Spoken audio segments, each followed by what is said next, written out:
नमस्कार, मैं अनमोल प्रीतम और आप देख रहे हैं नेशनल दस्तक। सबसे पहले तो आप सब लोगों को बहुत बहुत बधाई। नीट के ऑल इंडिया कोटा में ओबीसी का 27% रिजर्वेशन लागू हो गया है।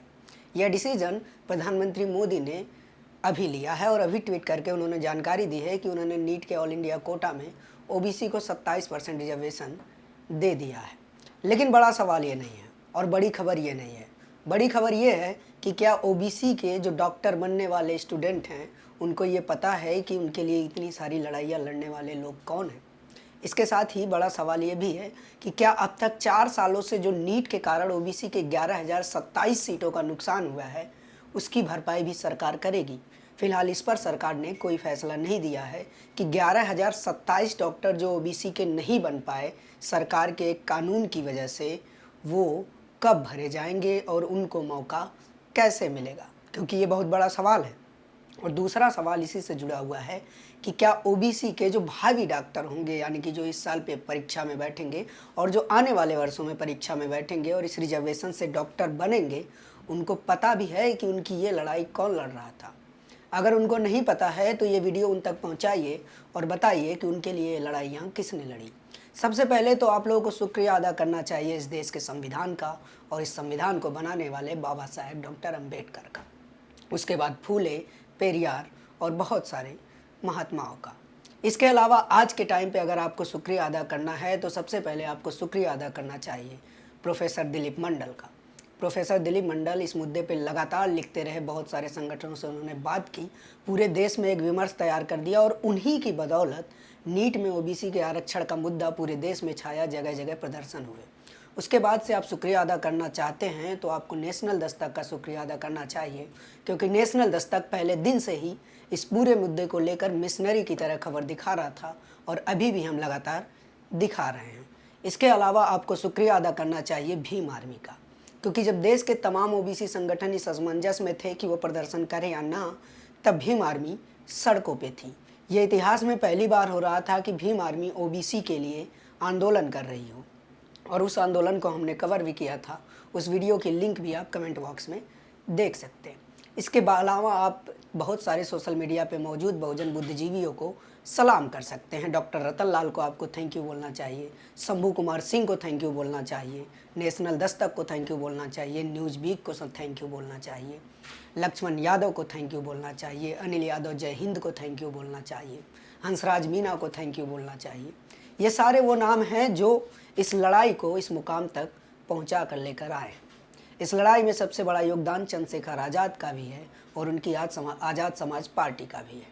इसके अलावा कल जो मध्य प्रदेश में आंदोलन हुआ और ओबीसी महासभा के कॉल पर आंदोलन हुआ, जिसमें सैकड़ों लोगों को डिटेन कर लिया गया और उन पर लाठियाँ भी भांजी गई, उन सारे लोगों का भी शुक्रिया अदा करना चाहिए, क्योंकि दिलीप मंडल के अब बच्चे नहीं हैं जो डॉक्टर बनेंगे, शंभू कुमार के बच्चे नहीं हैं जो इस साल परीक्षा में बैठेंगे, लक्ष्मण यादव के बच्चे नहीं हैं जो इस साल परीक्षा में बैठेंगे।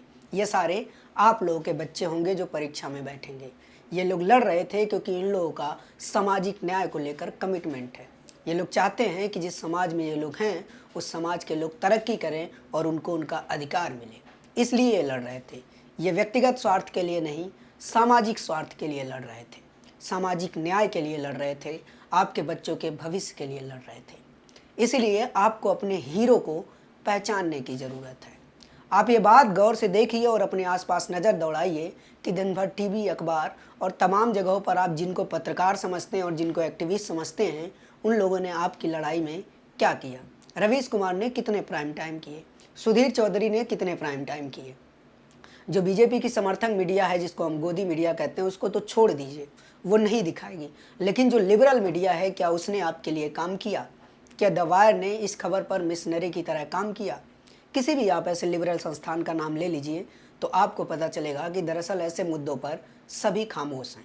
पुण्य प्रसून वाजपेयी भी खामोश हैं, अभिसार शर्मा भी खामोश हैं, क्योंकि ये लड़ाई आपकी थी, ये अधिकार आपके थे, इसलिए यहाँ पर बोलने वाले आपके ही समाज के लोग थे। दिलीप मंडल थे, हमारा चैनल था और हमारे जैसे बहुत सारे यूट्यूब चैनल जिनको आप जानते भी नहीं होंगे, ऐसे असंख्य चेहरे जिनको आप पहचानते भी नहीं होंगे, वो सारे लोग आपकी लड़ाइयाँ लड़ रहे थे। ऐसे में ज़रूरी है कि आप इन सभी अपने योद्धाओं का सम्मान करें और इनकी लड़ाई को आगे बढ़ाने में योगदान दें। साथ ही साथ मैं ये नहीं कहता कि आप लोग भी झंडा लेकर आंदोलन में कूद जाइए, लेकिन कम से कम आप अपने हीरो को पहचानिए, आप अपने योद्धाओं को पहचानिए और उनको अगर आप सामने से आकर मदद नहीं कर सकते, सामने से आकर साथ नहीं दे सकते, तो उनका बैकबोन बनिए, उनके रीढ़ की हड्डी बनिए। उनको आर्थिक मदद दे सकते हैं आप, उनको सांगठनिक मदद दे सकते हैं। और सबसे ज़रूरी बात कि आप अपने बच्चों को ये बताइए कि उनको जो नौकरी मिल रही है, जो डॉक्टर वो बन रहे हैं, वो किसी मंदिर में घंटा बजाने से नहीं मिल रहे। वो उनको मिला है इस देश के संविधान के बदौलत। वो उनको मिला है क्योंकि इस देश के लाखों लोगों ने उनको इस अधिकार को दिलाने के लिए लाठियाँ खाई हैं। वो उनको मिला है क्योंकि शंभू कुमार सिंह और नेशनल दस्तक लगातार इस मुद्दे पे काम करते रहे हैं। वो अधिकार उनको मिला है क्योंकि दिलीप मंडल ने इस मुद्दे को एक मिशन की तरह चलाया, लक्ष्मण यादव ने इस पर मिशन की तरह लिखा है। इसलिए आपको अपने हीरो को पहचानने की ज़रूरत है। कांवड़ यात्रा आप जाएंगे तो आप भगवान को नमस्ते करने के साथ साथ दिलीप मंडल और बाबा साहब को याद कीजिएगा कि उन्होंने आपके बारे में क्या कहा है। फिर आपको समझ में आएगा कि आपकी भलाई कांवड़ यात्रा में नहीं, कॉलेज जाने में है। इसलिए कॉलेज जाइए, पढ़िए, अपने अधिकारों को लेकर सतर्क रहिए। लेकिन एक बात आप लोग याद रखिएगा कि ओबीसी की लड़ाई अभी खत्म नहीं होती। अभी ओबीसी की लड़ाई का जो सबसे बड़ा मुद्दा है वो है जाति जनगणना। क्योंकि मोदी सरकार 2019 में इन्होंने वादा किया था कि उनकी सरकार में जब 2021 में कास्ट सेंसस होगा, जनसंख्या की जो गणना होगी, जनगणना होगी, उसमें कास्ट का कॉलम रहेगा, यानी कि कास्ट सेंसस होगा, जाति जनगणना होगी। लेकिन अब मोदी सरकार ने पलटी मार लिया है और अपने तमाम मीडिया संस्थानों द्वारा इसके खिलाफ एक पूरा नैरेटिव खड़ा करने के लिए काम पे लगा दिया है। दैनिक भास्कर लगातार अपने संपादकीय में जातीय जनगणना के खिलाफ संपादकीय प्रकाशित कर रहा है। दैनिक जागरण भी यही कर रहा है और तमाम मीडिया संस्थान भी यही कर रहे हैं। लेकिन सोशल मीडिया पर आप आएंगे तो आपको पता चलेगा कि जाति जनगणना इस देश के 85% आबादी के लिए कितना ज़रूरी है। क्योंकि जाति जनगणना के बाद ही पता चलेगा कि जिस रिजर्वेशन को ये लोग गाली देते हैं, उस रिजर्वेशन की वजह से ओबीसी के कितने लोगों की तरक्की हुई, उस रिजर्वेशन की वजह से एससी के कितने लोगों की तरक्की हुई।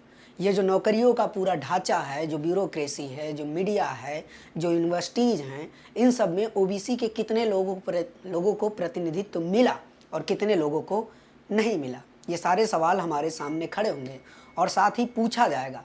ऐसे बहुत सारे सवाल होंगे जो सरकारों को असहज कर देंगे, जो नेताओं के बड़े बड़े दावों को ध्वस्त कर देंगे, जो सुप्रीम कोर्ट की तमाम बदमाशियों को ध्वस्त कर देंगे।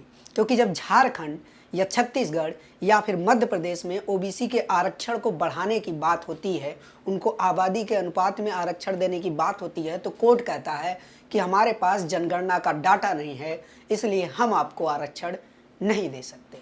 अब आप सोचिए कि जब जनगणना होगी ही नहीं तो डाटा कहाँ से आएगा, और डाटा नहीं आएगा तो कोर्ट फैसला कैसे देगा।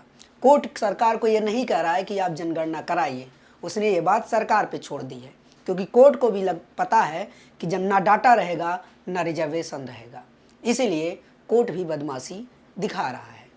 आप लड़ते रहिए। किसी को भी पता नहीं था कि आज के 3 महीने पहले जब नीट को लेकर सोशल मीडिया पर आंदोलन तेज हुआ तो उसकी मांग और इस मुद्दे की भनक इतनी जल्दी कामयाब हो जाएगी, ये अंदाज़ा किसी को नहीं था। लेकिन आपको ये बात याद रखनी चाहिए कि अगर आप लड़ेंगे तो आप जीतेंगे भी, क्योंकि लड़ाई से ही जीता जा सकता है, घर बैठकर नहीं जीता जा सकता। इसलिए जाति जनगणना के मुद्दे पर इकट्ठा होइए और उसके लिए लड़िए, क्योंकि यही एक ऐसा मुद्दा है जो आपको इस देश में आपका अधिकार दिला सकता है। ऐसी बहुत सारी खबरों और अपडेट के लिए आप जुड़े रहिए हमारे साथ और देखते रहिए नेशनल दस्तक। एक और बात जो मैं आपको बताना चाह रहा था कि जाति जनगणना का मुद्दा बहुत ज़रूरी है, इसलिए इस मुद्दे से चिपके रहिए और बाबा साहेब, फूले, पेरियार, अम्बेडकर, इन सबको पढ़िए, सोशल मीडिया पर आइए, नेशनल दस्तक को फॉलो कीजिए, जो नहीं देखता उसको दिखाइए और उसको बताइए कि उसके असली मुद्दे क्या हैं। धन्यवाद। नेशनल दस्तक की आपसे गुजारिश है कि अगर इसको बचाना चाहते हैं तो नेशनल दस्तक को सब्सक्राइब करने के लिए रेड कलर के सब्सक्राइब बटन को दबाएं, फिर बेल आइकन की घंटी दबाएं। नेशनल दस्तक को बचाने के लिए बहुत ज़रूरी है कि हर खबर को शेयर करें, लाइक करें, कमेंट जरूर करें।